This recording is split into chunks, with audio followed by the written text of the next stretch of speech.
Bloomberg Audio Studios. Podcasts, radio, news.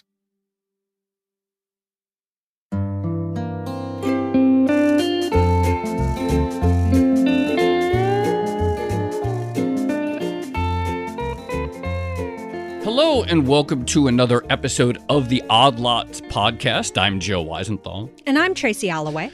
Tracy, can I say something that I think is a little silly about U.S. politics or U.S. policy making?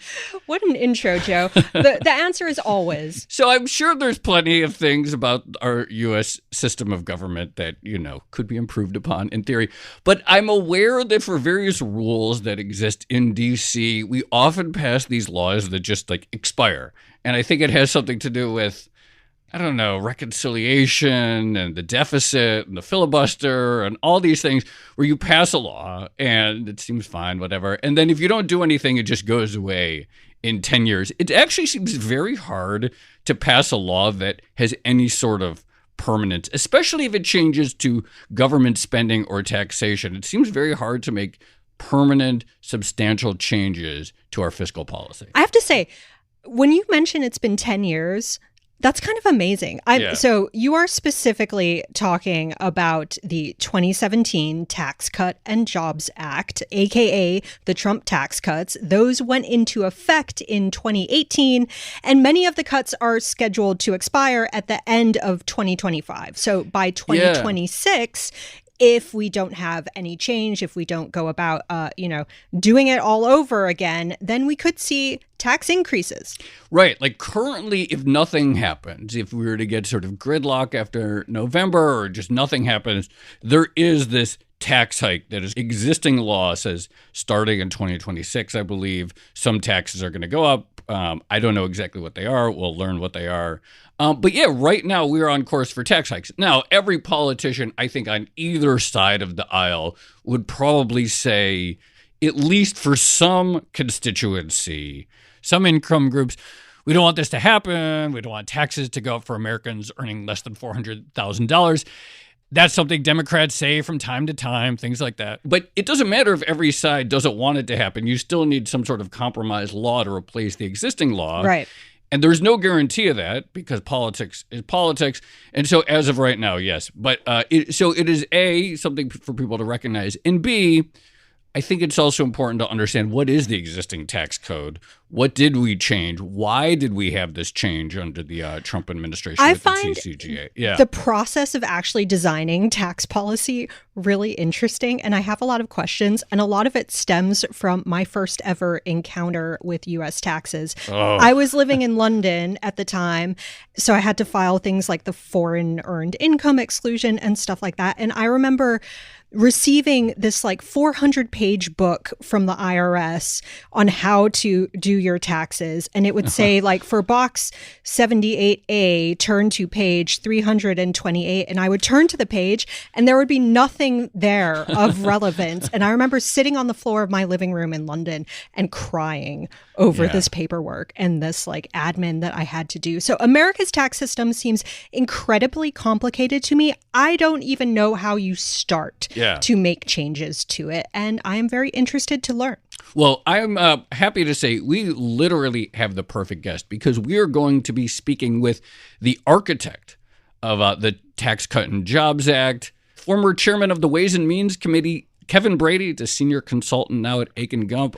Kevin Brady, thank you so much for coming on Odd Lots. Joe, thanks for having me. This is exciting. We're really excited about this. Why don't we start at the, politicians come in, they say we're going to cut taxes, right? We've heard it forever, and Trump was no different in that respect. But there's a difference, I think, maybe between saying we're going to cut taxes and the idea of comprehensive tax reform that affects both households, that affects corporations, et cetera. When you went, you're considered to be the architect of the TCJA. When you went into this project of reforming the U.S. tax code, which I believe was the first time the tax code was reformed in over 30 years at that point. These things do not come, the stars do not align often for this. What was your goal? Yeah, so our goal, again, thanks for having me. But so the goal was pretty clear because we had a tax code that was obsolete compared to the rest of the world on the way how businesses competed internationally. our code was a relic from the Kennedy administration. If that part of the code were a person, it was eligible for AARP. And as a result, other countries had passed us by. Their corporate rates were better. They were driving a modern tax car. We had a whole old clunker. We're a big economy, but we couldn't keep up. So as a result of the highest corporate rate at the time in the world and an obsolete tax code, we were falling behind. For a decade before 2017, growth was really slow in America, 1.5% average GDP growth, way low.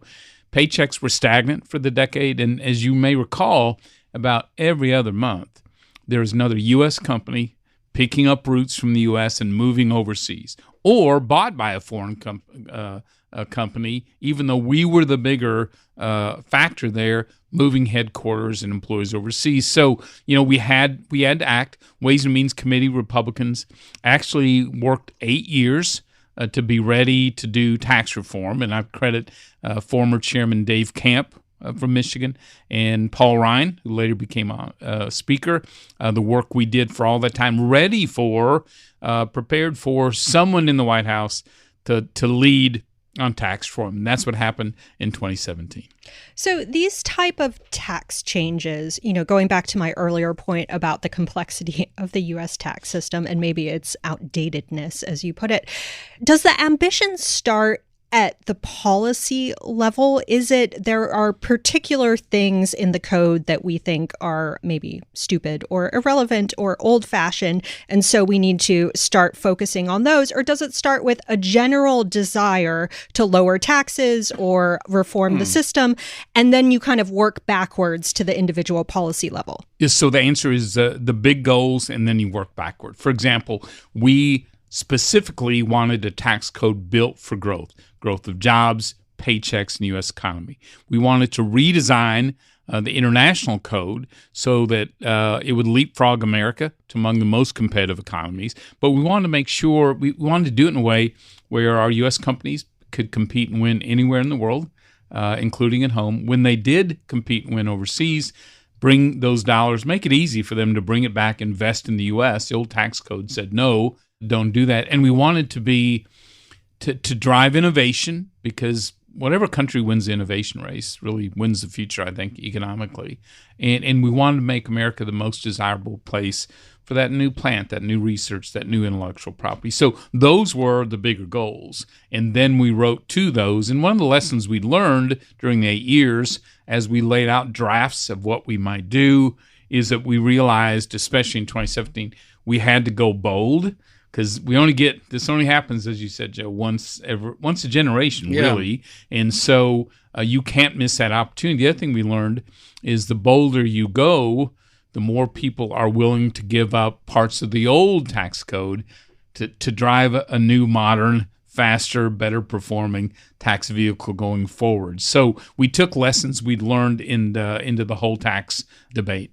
I want to get in, obviously, to some of the philosophical questions and about the questions of what a pro-growth tax system looks like. But before we do, why don't you just lay out the sort of bullet point versions of what the TCJA did and then what specifically is set to expire and would revert to in the next few years? Because I know not some of it is actually permanent. Like the corporate side is not going to change. But why don't you just sort of give us the bullet points from 2017 and what could reverse? Yeah, so it is different 2025 than it was in 2017. So really the focus had to begin with growth, because our economy was so slow, and competitiveness, because we had fallen so far behind. So that's why focus was on dramatically reducing the corporate tax rate, because 35 to 21%. To 21, which really put us, we were dead last.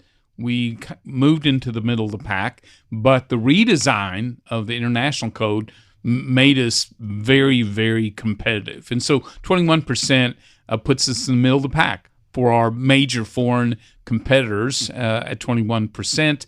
We could have gone lower in that regard. In fact, President Trump wanted to go lower there, but what we thought that would perform very well, and it did. We lowered taxes on individuals across the board. Our taxes are high. They had been growing since the Reagan tax cuts, and so our job was, we believed, if you give families, workers, and small businesses more control over their earnings. One, they get to live their dream, not the government's dream. And the economy is going to grow. And so we did some big things, I think, on the middle class tax cuts. We created the first ever small business tax deduction, 20% for those what we call pass-throughs. Those are the non-corporations where the money gets paid by the individuals. You reduce the amount of state and local taxes that I can write off on my taxes. Salt. Thank you. Well, Thank you're you, Kevin welcome. Brady. You're welcome. Happy to get out of New York as fast as I can. But can we talk about salt a minute? Yeah, because, sure. Yeah, please. it's hard to ignore it. A lot of our listeners are very interested in salt, I think. I know. So I should have come in under an assumed name, but you couldn't ignore salt. It is the biggest single subsidy, I think, within the individual tax code. It's worth $1.2 trillion, $1.5 trillion, and we needed those dollars to pay for the middle class tax cuts for the most part. But here's what we did. So we took a look at it. It wasn't a red-blue thing at all. In fact, Texas is one of the bigger users of the SALT deduction because of our property taxes. Because of the property taxes. Yeah. That's right. So what we looked at, and we realized, everyone's subsidizing everyone. Rural communities, cities, low and modest income, higher income, non-itemizers, itemizers. And so we arrived at a simple premise, which is, why doesn't everyone just pay their own state and local taxes? I mean, we choose where we work and we live. We have a choice in our elected officials. Why is anyone obligated to help us pay? Well, more importantly, why are we obligated to help pay others? Because half the SALT deduction goes to households making $1 million or more. So what we did was, and then use that money to lower rates across the board. So take a deduction from some, give it to many more. At the end, though, we compromised, talking with the legislators in high tax states. It was really important. We preserved some of it. So we took the average standard deduction across America, which was $5,000, and we doubled it. But then we didn't stop there. So we took the child tax credit, which was sort of limited at about $120,000. We took it up to $400,000, provide more tax relief for people who were impacted by SALT. Then we did away with the AMT, alternative minimum tax. Again, that's how people couldn't get, like in New York, New Jersey couldn't even use the SALT tax deduction, even though it was in place. Then we changed the marginal tax rates, all to we wanted lower taxes in every state, not red states, not just every state. And so we made big changes to make sure we saw those tax cuts. And I know most people look at it and say, look, we just need to restore that. And I wouldn't be surprised if there's some give on that, because we've got in our party as well, we've got New Yorkers and New Jerseyans, Californians, Illinois, Minnesota. Some Long Island Republicans getting a little Yeah. So look, that's fair. It's important to them. And so I think there's some pretty good discussions. I think you might see some relief. But here's the warning. It's really expensive. Yeah. And every dollar comes out of those middle class tax cuts. So whatever you give there, you got to figure out where to pick it up somewhere else. Yeah, plenty of people still feel salty about salt, Yes, myself they do. included, full disclosure. Okay, this reminds me, though, one thing I always wanted to ask about these is, did you have a particular tax model in mind when you started this process? Did you look at potentially other countries and say they're doing this right or they're doing this wrong? Or is it the case that because of the uniqueness of the U.S. tax system, there are no international comparisons that you can really make? There are tons of international comparisons. Okay, good. We spent a lot of time, both the way they tax businesses that compete around the world and the way they tax themselves. And obviously, we were out of step, especially on the international side. No, very few other countries taxed you at home and taxed your business abroad. They taxed you at home, but we were doing both, and it was a problem. A lot of countries have value-added taxes, that add more revenue beyond their income taxes. We were well aware of that. But I'm going to tell you what was driving this as a model, and you're going to laugh at first, but let me explain it to you. So, and why we did it. So, you heard us talk about getting 90% of Americans to be able to file on the back of a postcard. And you probably said that is a political gimmick. But in fact, that was driving our goal of simplifying the tax code dramatically. So getting rid of a lot of that complexity for some, lowering the rates for everybody and creating more fairness and understanding of how we tax people. And our thinking was, look, again, there's people who would never be able to do that, but for a lot of Americans, there is something powerful about looking at 13 lines and saying, this is how I'm taxed. And almost all the neighbors that I can see, this is how they're taxed too. And it also makes it harder for Washington to raise taxes because you actually know, how you are being taxed. So the postcard drove what we hoped would be simplicity, fairness, obviously stronger growth as well. And on the business side, our first proposal, which didn't make it all the way through, was to basically eliminate huge chunks of the international code and replace it with a border adjustment tax, which is basically a consumption tax that asks a simple question. Do you sell your product or service in America? If so, everyone's paying the same rate. Doesn't matter where it was made, doesn't matter where it was shipped from, doesn't matter who did it. Are you selling it here? If so, if you're U.S. or you're from France, you're paying the same rate. And so we thought the other big virtue of it is that for American companies, you took that tax off of products you're exporting and selling, you put it on those coming in. So now we're more competitive compared to the VAT around the world. And the simplicity of it, it was bold. I still think it's an incredibly positive approach on taxes, but we had a short runway to get all this done. Industries that import a lot, whether you're a Walmart or a refiner or an Apple or whatever, they have real objections to it. We didn't have time to be able to sit through and work. And so at one point we had to jettison what was one of the bolder, I think, more positive things. But that's the process. Tracy, you were asking about. It's no matter what your dreams are, you got to get it through Congress.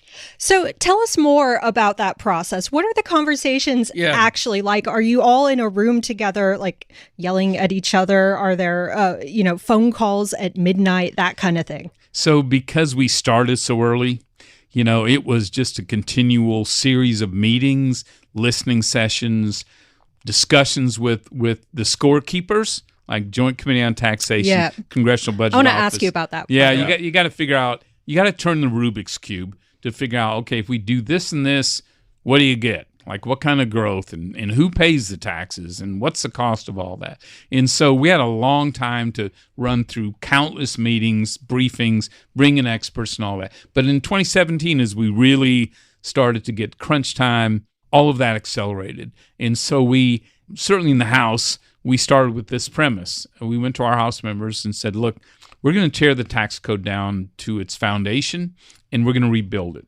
So go back home and listen to what's important in 2017, not the 1980s. Like what is important to you? And then we rebuilt it from that. And so lots of meetings, a lot of listening sessions. Late into the night, we had the Ways and Means Committee members working. We brought them back for holidays. Had them work when everyone's on recess. A lot of it was listening because to other members and briefing groups from D.C. and around the country. Even though we didn't get Democrat support, I briefed our Ways and Means Democrats, our New Democrats, our problem solvers. The unions sat down with them. I knew they weren't going to be able to support this, but I wanted to hear what was important to them to figure out what might be the bipartisan areas that we can design to. And all that was hugely helpful. But the process, you're working with the Senate, the White House, constant media presence, lots of groups attacking or supporting. It's sort of a hurricane, you know what I mean, of input as you're doing that.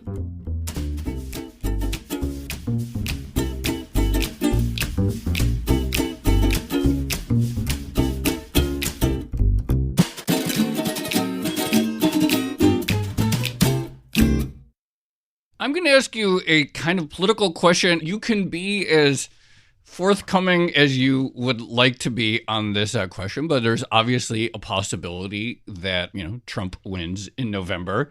And he says things in the media that I think probably people in D.C. wonder, how serious is he? So, and some things he says seem like quite bold. He says he's talked on the campaign trail this time, no taxes on tipped income. I think he said last night, we're recording this September 26th. He's like, no, we're just not going to tax U.S. manufacturers. He says some things that are make economists very nervous, such as massively increasing tariffs, which are a tax. And he says things that make people even more head scratch, such as, maybe we could create a $35 trillion crypto coin and pay off the deficit. So what I want to ask you is, from the perspective of someone writing policy, how should people think about what he says publicly and translating this or taking it seriously? How seriously should we take it? Why don't you tell us how we should interpret Trump, great. And then how these things maybe get molded into something real? Having experience working with the president both on healthcare, tax reform, and trade to some degree, so that every day the press on the Capitol would ask me about the president's latest tweet. Always did. But I didn't pay attention to his tweets. I paid attention to his campaign promises, because I've never seen someone in the White House so focused on, this is what I said we'd do. Have you done it yet? Because it matters to him. But the flip side of that was, he was not wed to doing exactly that. So my advice always is take him seriously, but not literally, because whether you're working on taxes or trade, whatever, man, he's open lots of changes. He's listening to sort of that team of rivals discussion. You can shape, and we did in tax reform, shape a lot of what were campaign promises into positive things, but not exact. Just one follow-up on this. One thing that he does not, if a future Trump presidency does not really need the help of Congress on, would be tariffs. Yeah. And he to your point, he followed through with his tariff promises from the 2016 election. And in the 2024 election, he has much bigger tariff promises. And I have to imagine that a lot of people, particularly in D.C., who are deeply uncomfortable about this, particularly corporate, anyone who trades internationally, et cetera. What are you telling them about the risk of a very different international trading regime under the next president? Yeah, so I'm not a fan of tariffs. I think they're incredibly damaging. It punishes America more than whoever we're trying to punish. And yeah, it is. I don't advise any president to go that route unless there is some very specific target you need to hit. But what I advise them in using the experience of his first term is same thing. He's going to use tariffs for a purpose, if not imposing them, sort of hammering people into coming to the table on issues. I think he uses that threat fairly effectively. It is disruptive. It did have an impact on economic growth. There's no question. Both the threat of withdrawing from NAFTA, for example, the major threats were the steel and aluminum followed through on, and China. There's no question. It slowed growth and had an impact, and so would future tariffs. And my advice is, again, take him seriously. He likes tariffs, believes that levels the playing field, and he's held that belief since the 80s. But that he also listens to the economic impact. He's proud of his economy, and he's open to arguments of how this hurts the very people he's trying to help.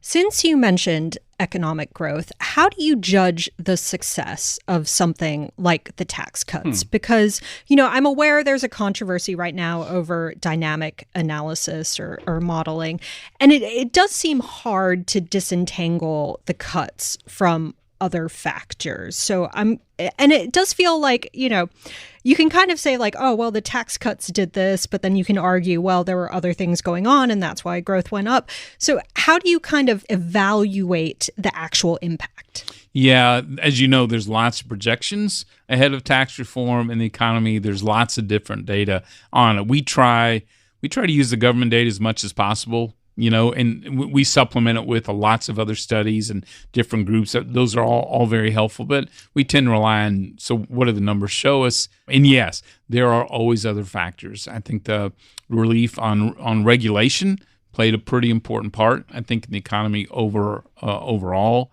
and you just have the economy in general. So we were always taking a look at how much did it grow jobs, how much money returned from overseas, $2.5 trillion. We had innovations to do your intellectual property in America. We're bringing it back. Those revenues doubled. Really good outcome there. Investment from businesses, big thing that drives equipment, that drives all this stuff. On average, went up 20%. Really good numbers. Research did the exact same thing. And so, watching the economic data, we were achieving much of what we had hoped for. The one element, 2019 to me was the most fascinating year. We watched it closely because the code had been in place 1 year. Now we could sort of see how it was working. And we know generally how an individual, like a corporate rate cut or research and development, how it will perform generally. But the question is, how does it all interact? You know what I mean? Like, how does that, it's like a Formula One car. If you bring an upgrade, how does it affect the rest of the performance? And so that's what I was following. 2019, a couple key things happened, I think, besides very strong economic growth. One, real wages, ahead of inflation, grew more in 1 year than in the 8 years combined before it. In fact, those first 3 years after TCJA, real wages averaged 9%. That's the best 3 years on record. So paychecks were growing. We checked the box. That was working really well. Poverty, 2019 just plummeted in a good way, but it did made the most progress among the people who'd sort of been left behind. People of color, those without a high school degree, disabled, young folks got new opportunities. That was what we were driving for. And then income inequality began to shrink for the first time in 50 years, according to Larry Lindsey, Fed governor, and in the White House economic team. Another goal of ours. And so, we were every year tracking what progress we were making and what provisions might not be performing as well as you want. You mentioned income inequality. I'm curious your philosophy about the role of progressivity in the tax code. So we obviously have a progressive income tax, and the more you make, the higher percentage of your marginal, higher marginal tax goes up. A criticism that you get of tax cuts is like, well, a lot of the tax cuts benefit the rich, but of course, the rich pay a lot of taxes. So if you're relative to the poor, so if you're going to cut taxes, we all know, like on net, where those dollars are going to flow. But just talk to us about your philosophy of the role that the tax code can play in the TCJA or just generally, and thinking about the importance or unimportance, if that's your view, of progressivity in the tax code. Yeah, so I don't think people realize how progressive our code is compared to other countries. If you just look at what is the top rate, you might say, well, it's more in France or somewhere else. But if you look at what's the share of taxes that each income group pays, we are incredibly progressive. And the top 1% in America today shoulder about 45% of all the income tax burden. That's unusually high for it. And the converse is true as well.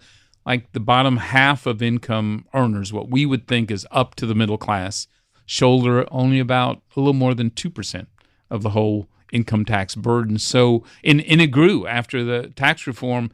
It grew a quarter for the wealthy. They picked up a bigger burden.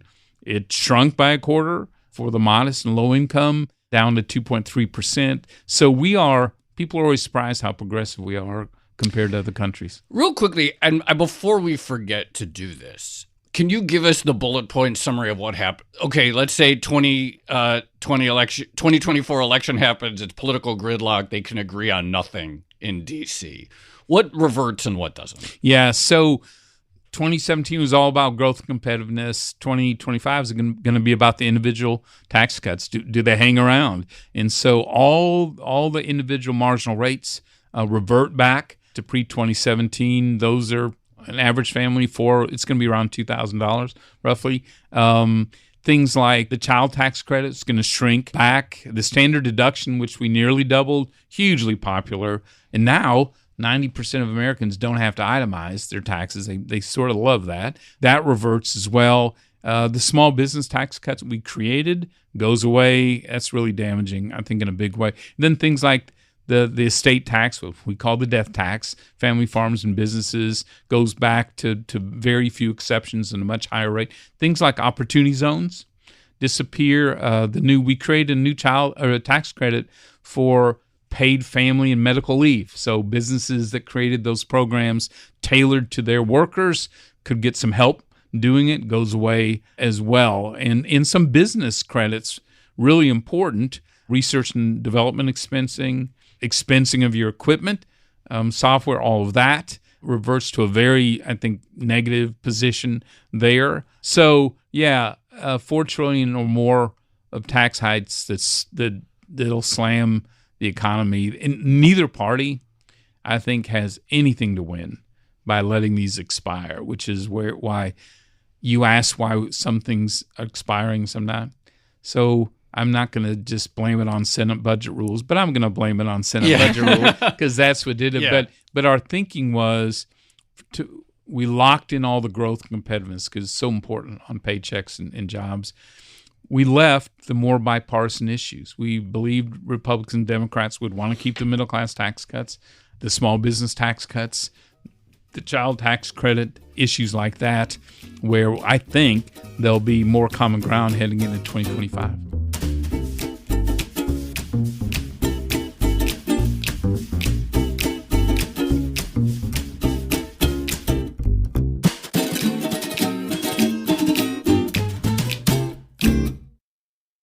Go back to the inequality discussion because I take the point about progressivism and the idea that the wealthy in America are paying more taxes overall.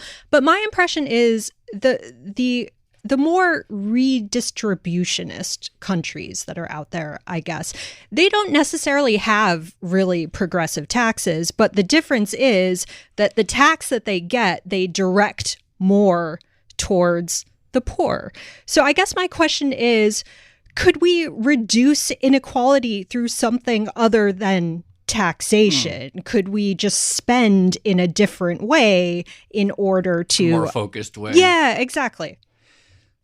Perhaps, but we have a pretty poor track record of that. Unfortunately, within our spending in the government, sort of that social safety net, I think we're all really cognizant of, we often discourage work and connecting back to the workforce in a lot of those.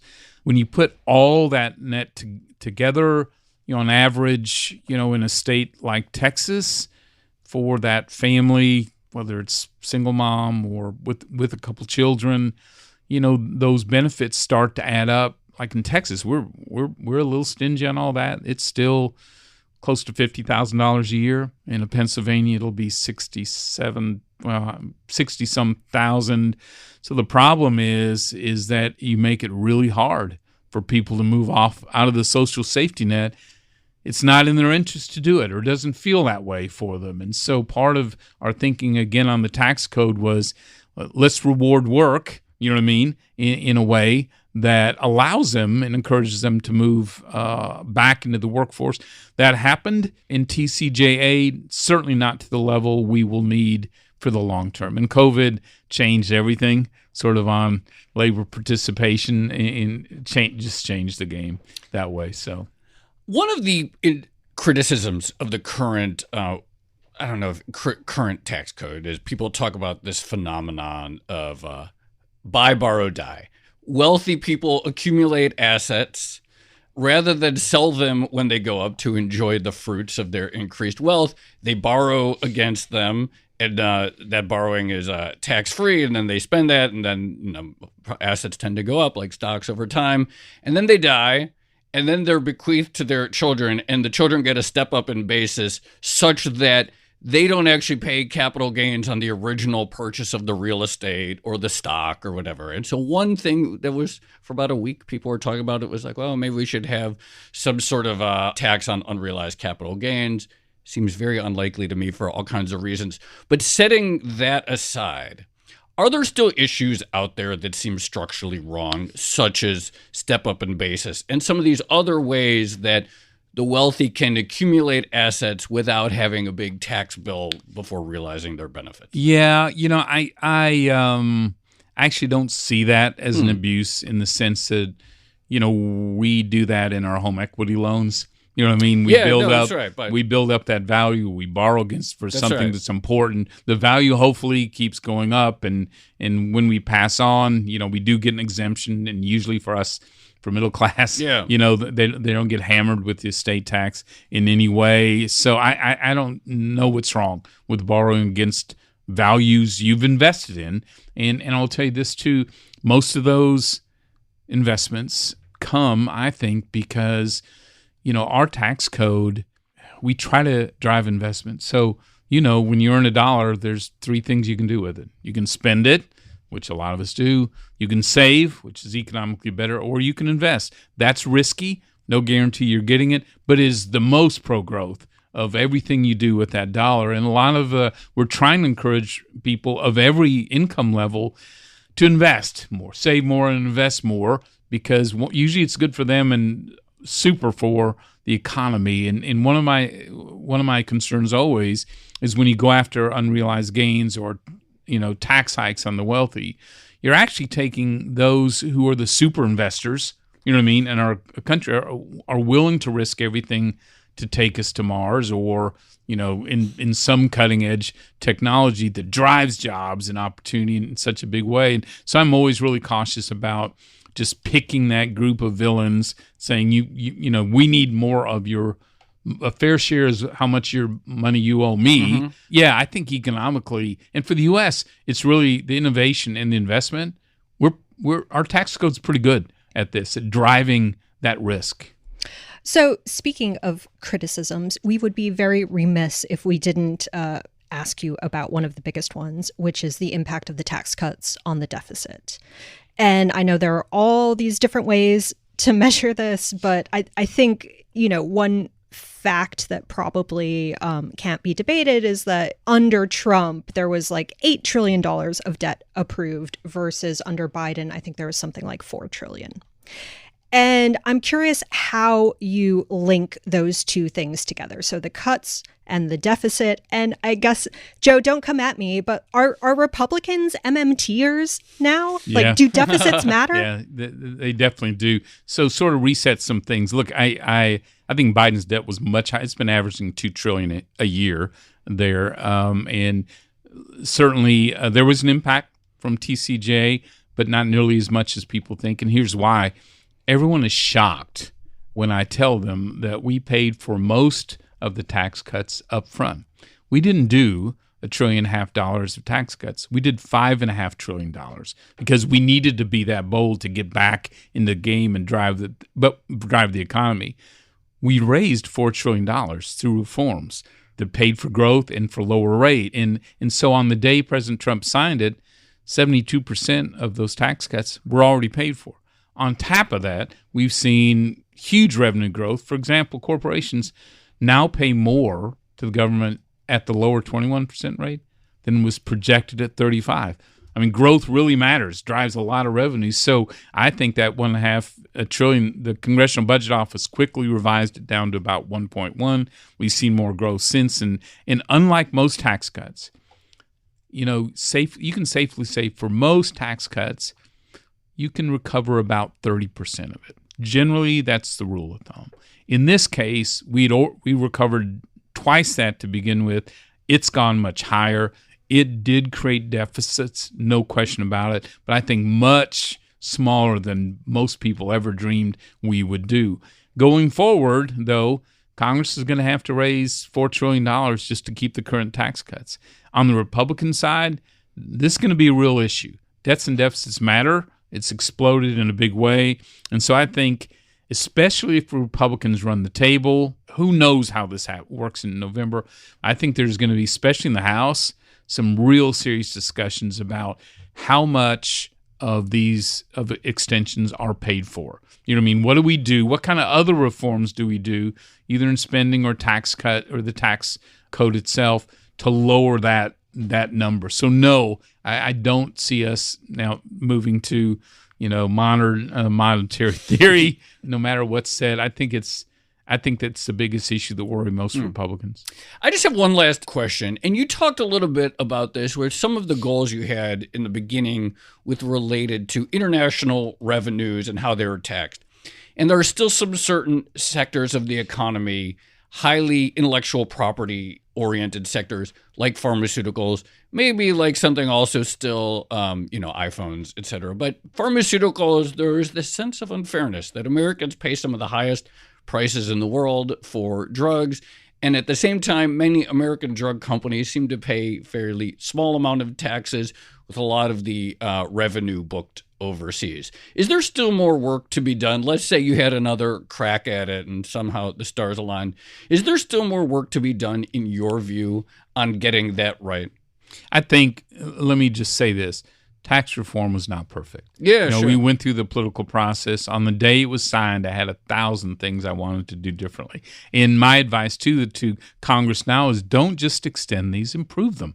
There's always room to do that. I think, we went into the international with how do we become super competitive, but also how do you prevent companies from exporting their income to lower tax countries? That's right. How do you prevent them from importing their deductions to lower the rates? It's complicated and probably more complicated than needed. We generally achieve that. Can you do more in that regard? I think we can, but the outcome we noticed was, one, it was much harder for companies to do it. Two, multinationals now are investing so much more in America than overseas. That's good. Yeah, we always ought to look at how we improve the international side of this. Is there room for more multilateralism when it comes to global tax regimes? Could you perhaps coordinate so that it's not a race to the bottom? I really disagree with that, with the philosophy. Secretary Yellen, who I respect a great deal, I got to work with her when I was head of the Joint Economic Committee, feels strongly about that approach. It seemed to me, the last 3 years, America's really been trying to, sort of coerce our allies into making sure no one can have competitive rates vis-a-vis each other. I think that's a mistake. I actually think the race ought to be to more growth, better paychecks, more competitiveness that way. And so, I think these international sort of cabals on tax are often a mistake. But if you're going to do it, here's a lesson from the last couple of years. If you're going to do international tax treaties and agreements, you got to take both parties along with you, because you want the agreement to stick, right? You want to have the buy-in from both parties. In the past, that was the case. Not so much the current administration, which is a shame, because I think had both, and even Democrats will say, look, there hasn't been a lot of conversation. To do international, take the time to keep your folks with you. I don't care, Republican or Democrat, in those conversations, because you're going to end up with a better product, and it'll stick. All right, this is my last question, but it feels like no matter what happens in November, we are all going to have to familiarize ourselves with the reconciliation process. Oh, yeah. Can you what should we know about that? What's the most important thing to remember? So, Tracy, you had to go there. Reconciliation. Very triggering. I just really slipped it in right at the house. Yeah, let me get this scar. Let me show you the scars on my back. So, reconciliations it's a budget process. Both parties uses them usually for very important things. They're limited, basically spending and tax issues, tax growth issues. Lots of complex rules, but the bottom line is a reconciliation budget, if approved by the House and the Senate, it goes to the president, allows that bill to pass with a simple majority in the Senate, but with a lot of rules to go with it. So reconciliation happens first. So Congress has to agree on what the parameters are for tax reform or health care in the Affordable Care Act, for example, or in the Build Back Better or the Inflation Reduction Act. So that's the first step. It's not easy to do it but here's the tip off. If either party runs the table, reconciliation will show us what they're going to do in taxes or spending. You know what I mean? It will show you right up front what the guardrails are around this. If there is divided government, which most people think there will be in one way or the other, you won't have that. And so you'll sort of glean all that at the end of the process. So reconciliation is a runway that you land these major bills on. The House version will invariably look different than the Senate version because of these very difficult budget rules. The reason for years Republicans wrote tax reform to be revenue neutral was that we could get permanence there, which to me, the best tax code is a permanent at least as much as you can get with the political environment that will change these. That's where you get the most growth, most certainty, the better outcomes, which is why it's been frustrating to in reconciliation we didn't get all of this, permanent for the long term. But it is what it is, and it's a really an arcane process, but a really vital one. Kevin Brady, thank you so much for coming on Odd Lots. That was really fun and very informative. Well, thanks for having me, and thanks for really good questions on a complex issue. Tracy, thanks. Thank you so much. I stirred up the memories. You did. At least you didn't start with that. Yeah.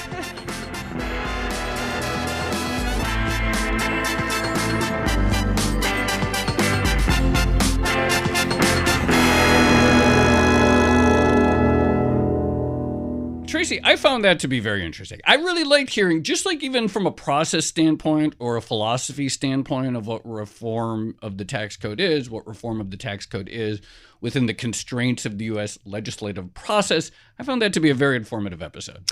It was really interesting. One thing I'll say is it very much reminded me of a conversation I had in a bar once. That's a good sign, I think, for any episode. Well, with a policymaker, and I won't say who, but he was talking about how there's this tendency to think of, there's an idea floating around that the U.S. doesn't have a very strong social safety net, at least when compared to some places in Europe or elsewhere.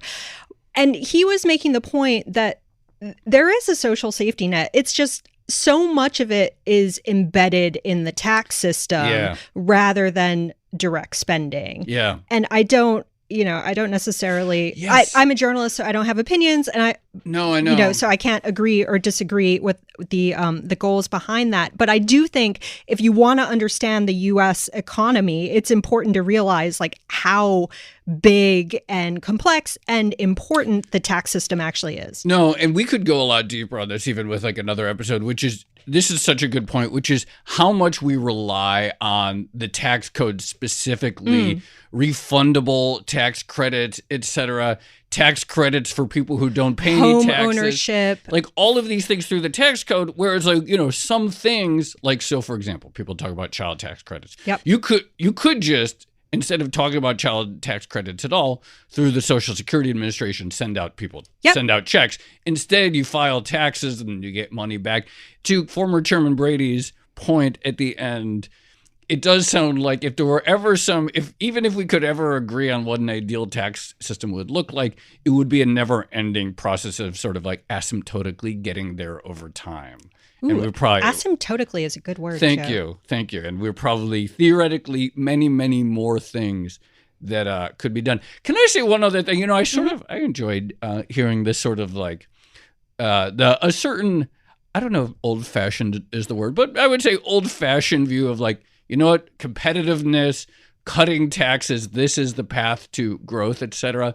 It's certain old school vibes that I feel gets a little bit you don't hear as much these days in conversations about growth. You hear a lot about industrial policy. Wait, I thought it was all about the vibes.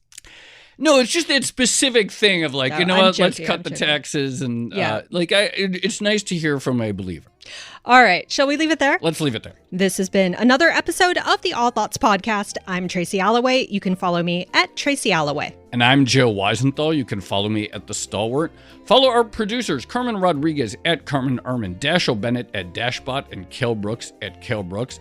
Thank you to our producer, Moses Andam. For more Odd Lots content, go to Bloomberg.com/oddlots, where we have transcripts, a blog, and a newsletter. And you can chat about all of these topics 24/7 in our Discord, discord.gg/oddlots. And if you enjoy Odd Lots, if you like it when we talk about the U.S. tax system, then please leave us a positive review on your favorite podcast platform. And remember, if you are a Bloomberg subscriber, you can listen to all of our episodes absolutely ad-free. All you need to do is find the Bloomberg channel on Apple Podcasts and then follow the instructions there. Thanks for listening.